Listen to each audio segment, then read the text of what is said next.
Welcome to Live, Laugh, Talk, and I'm your host, James Graham. Today, we will start our podcast with a discussion about coping with stress. Then we will transition into our segment, How Did We Get Here?, followed by our hobbies and special interest section, and then conclude with our newly named Sunflower Message, which is our happy note for the day. We're going to dedicate this episode to music, and we'll have lyrical quotes from musicians in varied parts of the show. And I know you've probably noticed, but there will be no music throughout the talking portion today. But music will transition to each segment. Let us know what you think about this change. You see, we're going to keep tweaking this as we continue to get your feedback. Plus, with it being a music show and there's lyrical quotes, having that music in the background would definitely be a distraction. So, we're going to try it today without it. The topic that we will begin with is entitled, How to Cope with Stress.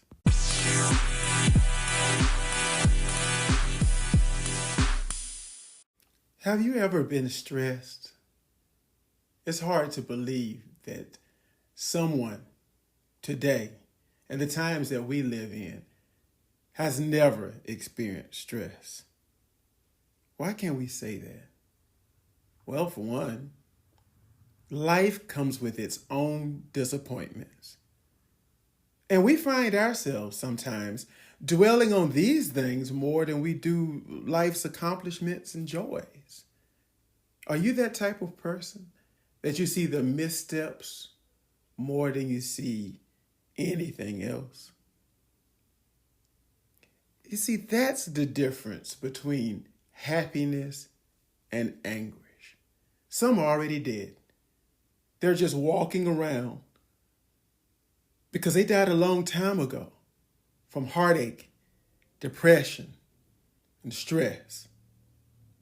That's possible if you're unable to accept the things that life hands you and move forward. We live in a time of constant uncertainty. People are losing their jobs. People are losing their homes. People are losing their possessions and families. Just recently, I spoke with a gentleman who was a high-line real estate agent. He managed and sold multi-million-dollar estates. Just recently, he was laid off from his job, lost his home, wife left him, and he had to move in with his parents, and they live across country. He's 35 years old. Surprisingly, he was positive in his demeanor. He consistently looked forward to a future in which there's another job, and he could move out of that house and maybe get his personal life back in order. Not one time did he reflect on the things lost in that conversation. Truly, that's the correct frame of mind of going through stressful events. We have to keep our heads up and our eyes raised and move forward. But that's hard for most of us. Most of us feel like Grandmaster Flash did. When he said, "Don't push me because I'm close to the edge. I'm trying not to lose my head." Kind of hard to say that without the ha, ha, ha. He says it's like a jungle sometimes. It makes me wonder how I keep from going under. Haven't you felt like that? Haven't you felt like you were completely on the edge? A breeze could come by and just blow you over. Or you feel like you're drowning from all of the stress surrounding you, especially if that stress is financial. You see, we have to remember that when things get bad, even fiscally, that we can't just put ourselves into a bottle. We can't let stress into our lives to the point that it takes over, that it becomes a cancer eating us up inside. leaving us bare. It's been said so many times that it makes no sense to worry about the things you can't control because there's nothing you can do about them. Man, but that's hard to do. Not worry. I know my doctor told me the same thing. He said, man, you gotta let that stress go. Oh, just release it. Well, how? He didn't give me the book on how. He just stated it. Oh, that's easier said than done. And it's unrealistic. We're not going to just live in this life and have no stress. That's just not going to happen. One has to really accept the things that he cannot change and focus on removing himself from stressful events and circumstances. Well, how can we do that? Well, when life gives us events that creates change, we have to reinvent ourselves. One of the most respected people in my life was my high school principal. Her name was Willarina Williams. And she spoke at our graduation about just that, reinventing oneself. She stated, life will bring tribulations, but do not succumb. Reinvent yourself if the way that you live has become difficult. She went on to say, do you think that I dreamed as a child of becoming your principal? Certainly not. Do you think I studied in school, got a master's degree, and maintained the dean's list just to see you guys every day as your principal?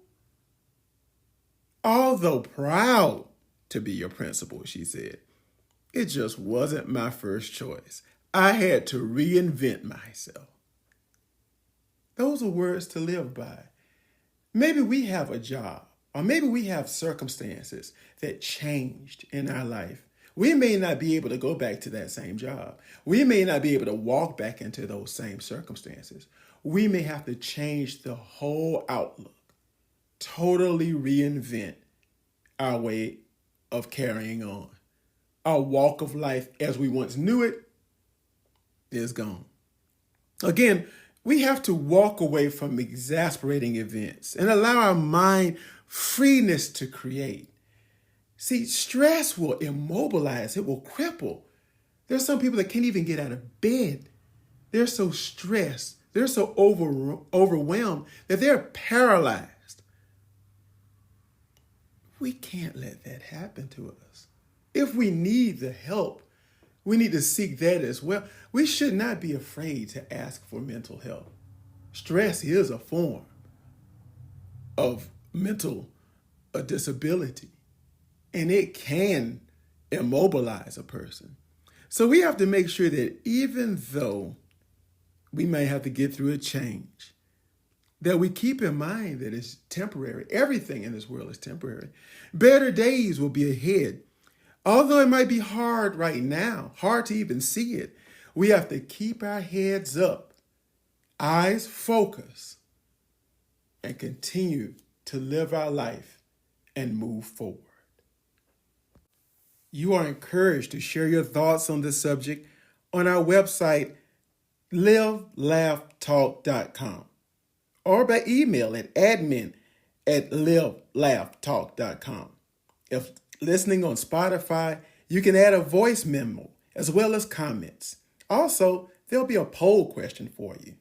So make sure that you participate because all we do is based on your feedback. Now we'll transition to our next segment, How Did We Get Here?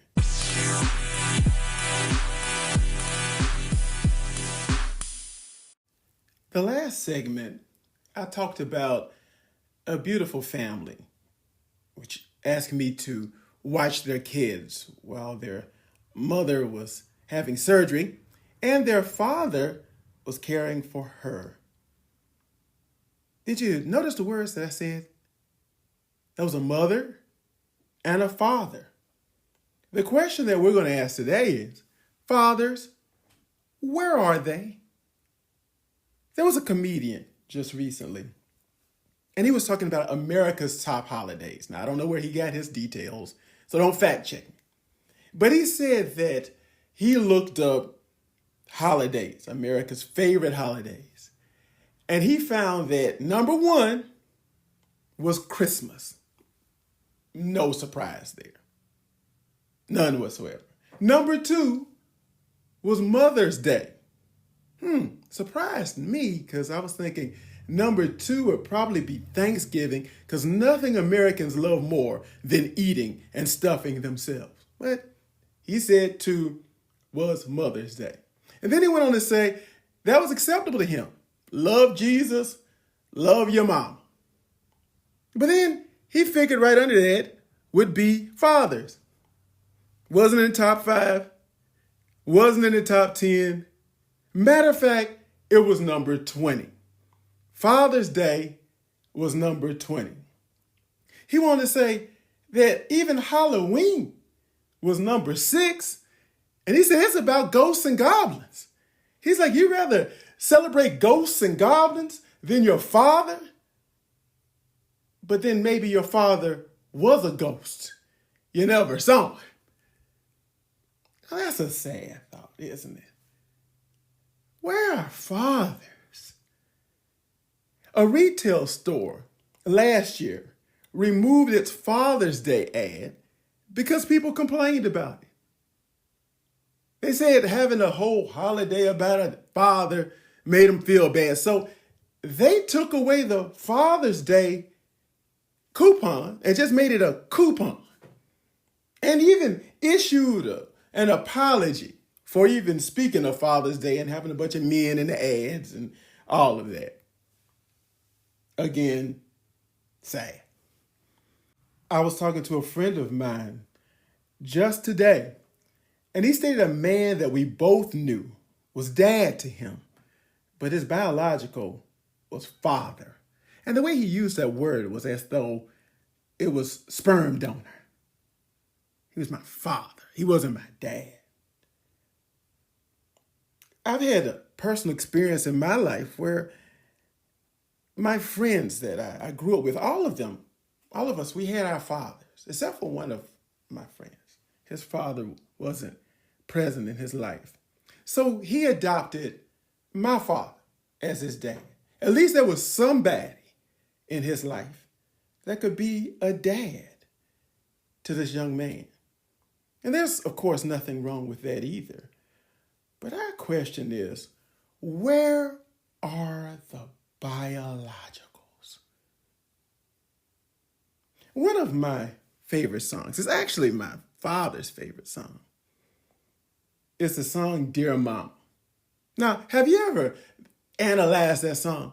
One of Tupac's longest.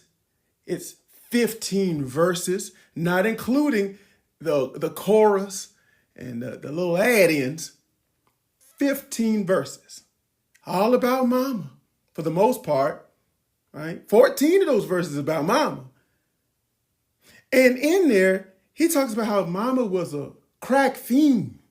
And she even kicked him out when he was 17. But he said, that's not a woman alive that can take your place. Loved his mom. But there was this one verse in there where he talked about daddy. He said, now ain't nobody tell us it was fair. No love from my daddy because the coward wasn't there. He passed away and I didn't cry because my anger wouldn't let me feel for a stranger. They say I'm wrong and I'm heartless, but all along I was looking for a father. He was gone. Man, daddy was gone. Then he didn't stop there. What did that lead to? He said, I hung around with the thugs, and even though they sold drugs, they showed a young brother love. So that love that he was looking for from his father, he found it on the outside through thugs or gangs or whoever that he could get that male bonding from. You know, not all families are this way. I've stated now going on 3 podcasts about my relationship with my father. He's my best friend. Matter of fact, guess who it was that even suggested this segment? It was my father, because he has noticed too many fathers are absent out of their children's lives. And he wanted to see a change because, as he always tells me, a young man and a young lady need their fathers. And when I think about it, in my relationship with my two parents, as close as I was to both of them, and I say was because unfortunately my mother's not with us, but my mom was a very special person because she would take a little step back every now and then and let my dad deal with me on some issues. And I think about how I grew up as a man. You see, how I deal with relationships and how I deal with those close to me, and the fact that I love women in my life, my sister and others that are around me, my friends mainly are women in my life. I learned that from, guess which parent? My mother. See, my mother knew what type of man she loved, and she wanted me to be that way. So kind of like Tupac, I can sing that whole Dear Mama song. We'll have to take out the crack fiend and all of that, but my mother, precious to me. But I would also have to sing a Dear Father song because my dad was there. I guess that ruins my rap career because most of the time when I hear rap songs and they mention a father, he never was there. We don't hear a Dear Daddy song. And if we did, it probably wouldn't be one that would be kind. But when I think about that relationship with both of my parents, there were things that my mom taught me, like public speaking. We talked about that. She put me in a school when I was 5 years old. But again, just like today, it was my dad that gave me the topics to speak on.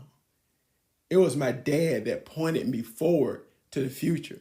It was my dad who told me what I could be. It was even my dad that told me to pick up this microphone and create a podcast.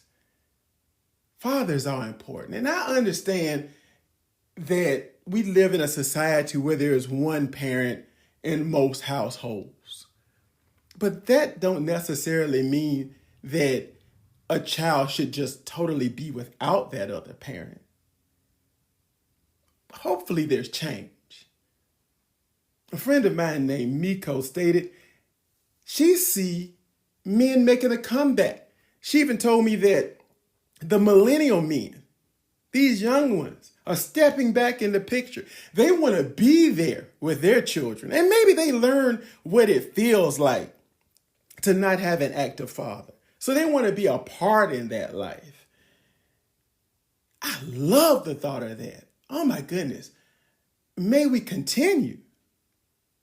But even so, even if the millennials pick up, it's been too many decades gone with too many men irresponsible and too many kids without fathers.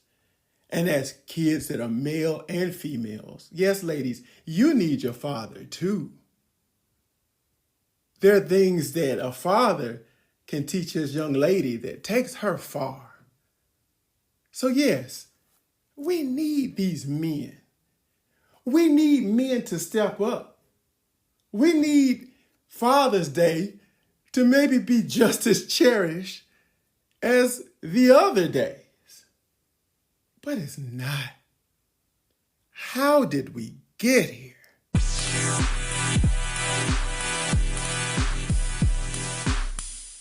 Oh, now we get to that special interest part. Oh, I get to talk about my hobbies, the things that I love. Hey, last podcast we talked about cars. Whew, me and those. But this time we're going to talk a little bit about movies. Yeah, movies. The summertime is here and it's one of my favorite times because that's when the blockbusters come out. Oh yeah, I love action. I love comedies. I love fantasy. Not so much a fan of horror films, but I love my movies. Yes, come in out of the sun. Let's enjoy some overpriced candy and soft drinks. And let's sit down together in our lounge chairs. We now have in the movie theaters, lay back and enjoy. Have you seen any of what's in the theaters already? Oh, we've had Mario Brothers. That was fun for the whole family. A little bit before summertime, but it was getting us ready. The critics didn't like it too much. But I don't really care about what critics say because I usually like what they don't like. And what they don't like usually makes money. Mario Brothers is a $1.3 billion. So, hey, who cares about a critic? Fun for the whole family. I'm telling you, I enjoyed myself. Sat there laughing and everything with that cartoon. It was awesome. Then we had Fast X to come out a little bit before. Man, wasn't that exciting? You thought Fast 9 was wild with them taking a Fiero into outer space. But now Fast X, they take it even further with the crazy stuff that's impossible. But remember, leave your brain at home. Have fun. It's a movie. We know this stuff ain't real. None of that's real. But anyway, it's fun to watch and fun to see how they acted it out. So go see it. Enjoy that. Couldn't wait. Waited almost 2 years for Little Mermaid, my mother's favorite cartoon. They made it live action.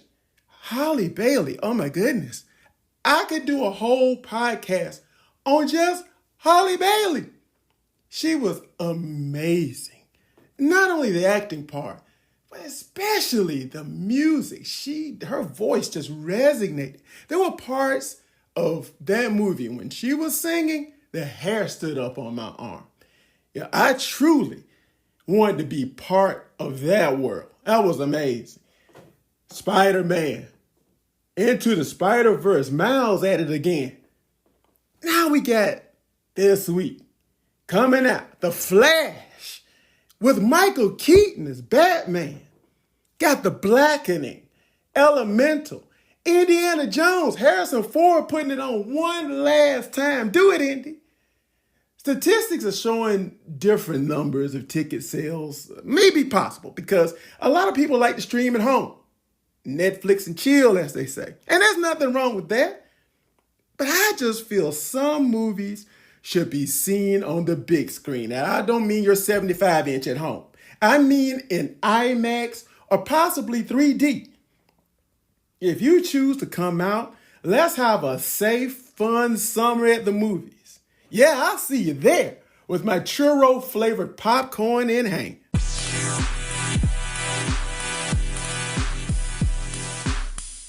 This gets us to our last segment, our sunflower message. This is the happy message to send us home. And to keep with the theme of music, we've got a song. We're going to end with the lyrics. I'm not singing a song to you today. I can't afford that on my podcast. But we're going to say the lyrics that are beautiful enough to really set our day and take us right on home. We're going to quote, "We Shall Be Free" by Garth Brooks. When I close my eyes, I see the way this world shall be. When we all walk hand in hand. When the last child cries for a crust of bread. When the last man dies for just words that he said. When there's shelter over the poorest head, we shall be free. When the last thing we notice is the color of the skin, and the first thing we look for is the beauty within. When the skies and the oceans are clean again, then we shall be free. We shall be free. We shall be free. Stand straight. Walk proud, because we shall be free. When we're free to love anyone we choose. When this world's big enough for all different views. When we all can worship from our own kind of pew, then we shall be free. We shall be free. We shall be free. Have a little faith. Hold out, because we shall be free. And when money talks for the very last time and nobody walks a step behind, well, there's only one race, and that's mankind. Then we shall be free. We shall be free. We shall be free. Beautiful. Thank you for sending us home, Garth Brooks. And think about it. What other podcast can you possibly join? Well, they take you from 1979 all the way to 1992, where you start with Grandmaster Flash, you get in the middle with Tupac, and you end your day with Garth Brooks. No better than that. In conclusion, I hope that you enjoy this airing of the Live, Laugh, Talk podcast. This is James and George's baby boy signing off until our next show. We look forward to talking to you then.